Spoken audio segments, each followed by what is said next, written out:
میں میر خدابخش مری صاحب کا وزیر معدنیات سندھ پچھلے ہی ہفتے میں نے اپنا چارج چھوڑا ہے۔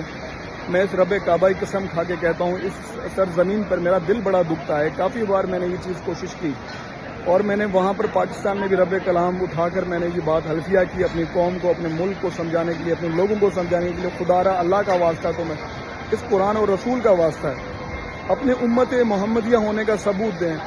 ہم اللہ معاف فرمائے، ہمارا جو ملک ہے وہ ماہ رمضان قریب آ رہا ہے، وہ ماہ رمضان میں اللہ تعالیٰ نے ہمیں عطا فرمایا۔ ہمارے جتنے بھی عرب ممالک ہیں کسی کے پاس بھی وہ صلاحیت نہیں جو قوت ہمارے پاس ہے۔ جو پاکستان کے دشمن ہیں وہ پاکستان سے اس وجہ سے کتراتے ہیں کہ پاکستان ایک ایٹمی طاقت ہے، تو جنگ سے پاکستان کو نہیں توڑا جا سکتا۔ پاکستان کو 5th وار یا 6th وار جنریشن میں ڈال کے پاکستان کو توڑا جا سکتا ہے۔ اور میں حلفیہ یہ بیان دیتا ہوں رب کعبہ کے سامنے کھڑا ہو کر کہ ہمیں بہت منظم طریقے سے ہمارے سیاستدانوں نے اور جوڈیشری نے مل کے ہمیں غلام بنایا ہے، ہمیں آج قرض دار بنایا ہے، ہمیں آج IMF کے آگے پھینکا ہے، ہمیں آج ایشین بینک کے آگے پھینکا ہے۔ آج ہمیں ملک عرب، ملک سعودیہ، ملک دبئی، تمام ممالک سے اور کئی ایسے یورپ ممالک سے ہمیں آج امداد لینے پہ مجبور کیا۔ آج ہمیں امداد دی جا رہی ہے۔ اللہ معافی دے، ہم وہ قوم نہیں کہ جو امداد کے لائق ہیں۔ اللہ تعالیٰ نے ہمیں بے شمار وسائل سے مالا مال فرمایا ہے، اور مجھے قسم اس رب کعبہ کی ہمارے پاس اتنے وسائل ہیں، میں قسم کھا کے کہتا ہوں اور میں یہ ثابت کر سکتا ہوں کہ ہم پاکستان اس سعودیہ عظیم ملک ہے، میں رب کعبہ کی قسم کھاتا ہوں جتنی ان کی مالیت ہے اس سے کئی گنا زیادہ ہماری مالیت ہے۔ ہم کبھی کسی صورتحال میں غریب نہیں ہیں۔ میں صرف اپنے پاکستانی کو مطلب دل میرا بھر آ رہا ہے، مجھے تکلیف ہو رہی ہے، بہت زیادہ بے تحاشا مجھے تکلیف ہو رہی ہے۔ مجھے سمجھ نہیں آتی کہ کیوں ہم پاکستانی لوگ سمجھ نہیں پاتے۔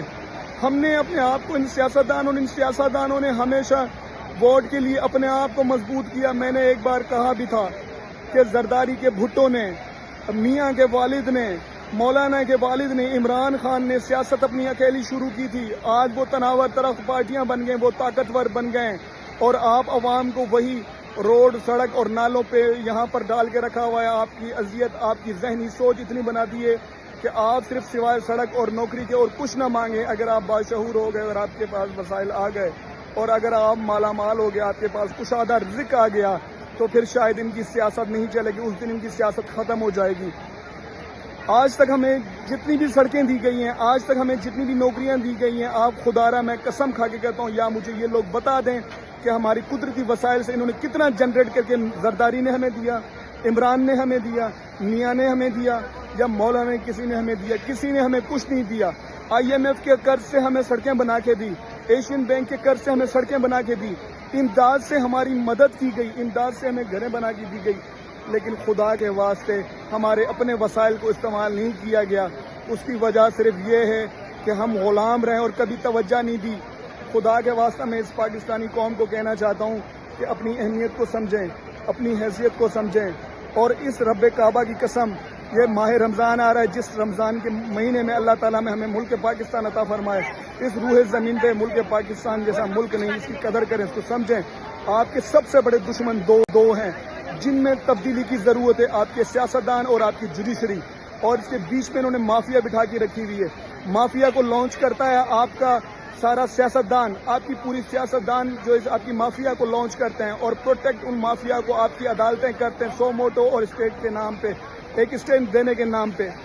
خدا کے واسطے اپنی اہمیت کو سمجھیں۔ میں یہ ثابت کروں گا انشاءاللہ کچھ دنوں کے اندر، میں کوشش کروں گا کہ اگلے ہفتے انشاءاللہ میں ظاہر کروں گا کہ عمران خان نے، یا زرداری نے، بھٹو پیپلز پارٹی نے، یا تحریک انصاف نے، یا نون لیگ نے، یہ JUI، جتنی جماعتیں تھیں، انہوں آج تک ایشین بینک سے، IMF سے انہوں نے کتنا قرضہ لیا، انہوں نے کتنی امداد لی اور کتنا لگایا اور کتنا انہوں نے غائب کیا۔ میں ایک چیز بتاؤں گا، مجھے میرا دل دکھتا ہے، مجھے دل میرا تکلیفوں سے بھرا ہوا ہے اندر سے، مجھے بہت زیادہ بے تحاشا مجھے تکلیف ہو رہی ہے، مجھے سمجھ نہیں آ رہی کہ اس قوم کو میں کس طرح سمجھاؤں۔ خدا کا واسطہ یہ خانہ کعبہ پہ جب میں آج یہ ویڈیو ریکارڈ کر کے آپ کو، اپنی پاکستانی قوم کو سمجھانا چاہ رہا ہوں کہ اپنی حیثیت سمجھیں، آپ بھکاری نہیں ہیں، ہم توبہ نعوذ باللہ زکوٰۃ کے مستحق نہیں ہیں، ہم قرضوں کے مستحق نہیں ہیں۔ ہمارا ملک وہ ہے پاکستان کے جو پوری دنیا کو قرض دے سکتا ہے۔ ہم وہ قوم ہیں کہ ہم دنیا کو امداد دے سکتے ہیں، ہم امداد دینے والوں میں سے نہیں ہیں، ہمیں امداد کے لائق بنایا گیا ہے۔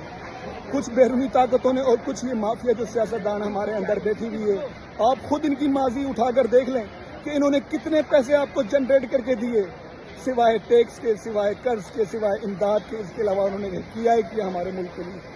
خدا کے واسطے اپنے ملک کی اہمیت کو سمجھیں، ملک پاکستان کی قدر کو سمجھیں، ملک پاکستان کو فساد کے جگ میں نہ ڈالیں، ملک پاکستان کے لیے کسی سیاستدان کے لیے نہ لڑیں۔ آج ہمارے نوجوان یورپ جانے کے لیے تیار ہیں، ہمارے نوجوان آج عرب امارات جانے کے لیے تیار ہیں، اپنا ملک چھوڑ رہے ہیں، اپنے بچوں کو لے کے باہر جا رہے ہیں، کیونکہ وہ خود کو اپنے آپ کو محفوظ نہیں کرتے۔ اس کی ذمہ دار کون ہے؟ آج میں حرم پاک میں کھڑا ہوں، یہاں پر آج ہمارے پاکستانی بھائی ہیں، شاید ان کو اس حقیر نظر سے دیکھا جاتا ہے، آج ان کی عزت اتنی یہاں نہیں ہے۔ کس وجہ سے؟ ہماری آج دنیا میں جگ ہسائی کرانے والے کون ہیں؟ یہ سیاستدان اور یہ جوڈیشری ہے۔ سب سے بڑے دشمن ہمارے یہ ہیں، خدا کے واسطے ان کو سمجھیں۔ ہماری عدالتوں نے آج تک کیا انصاف کی؟ انصاف کے نام پر ہماری عدالتوں نے کوئی انصاف نہیں کیا۔ ہمارے سیاستدانوں کو ہی پروٹیکٹ کیا، ان کی کیس فوراً سے لگتے ہیں، ایک غریب کے کیس نہیں لگتا، وہ مر جاتا ہے، پھانسی پہ چڑھ جاتا ہے، لیکن اس کا کیس نہیں لگتا۔ میں رب کعبہ کی قسم کھا کے کہتا ہوں کہ انشاءاللہ بہت جلد کچھ چیزیں میں حقائق اور بھی سامنے لے آؤں گا انشاءاللہ کہ ہمارے ملک پاکستان کے ساتھ انہوں نے کیا لوٹ مار کی ہے۔ ہمارے اگر وسائل کو صحیح استعمال کیا جائے، آج دنیا کی تمام جدید چیزیں، ایک گاڑی سے لے کے ایک جہاز، سیٹلائٹ سے لے کے انٹرنیٹ تک، ہر چیز ہم بنا سکتے ہیں، ہم اس چیز کے قابل ہیں۔ وہ ساری معدنیات، سارے وسائل اس رب کعبہ نے ہمیں عطا فرمایا ہمارے ملک پاکستان کو۔ ملک پاکستان جب 27 ماہ رمضان کو بنا ہے تو ایسے نہیں بنا۔ اللہ تعالیٰ نے امت پاکستان میں، امت مسلمہ کو ایک ملک عطا فرمایا ہے جو کہ ایٹمی طاقت واحد پاکستان ہے۔ خدا کے واسطے مسلمانوں، خدا کے واسطے پاکستان کی قدر کریں۔ پاکستان کی قدر نہیں کی تو فلسطین سے بدتر حالات ہوں گے، اور پاکستان کا ٹوٹنا، پاکستان کا اللہ معافی دے، پاکستان کا لہو لہاں ہونا، پوری امت مسلمان کا لہو لہاں ہونا ہوگا۔ پاکستان کی قدر نہیں کی، ہم امت مسلمان ذلیل و رسوا ہوں گے۔ خدا کے واسطے اپنی قدر کریں، خدا کے واسطے ان سیاستدانوں کو پہچانے، خدا کے واسطے ان جوڈیشری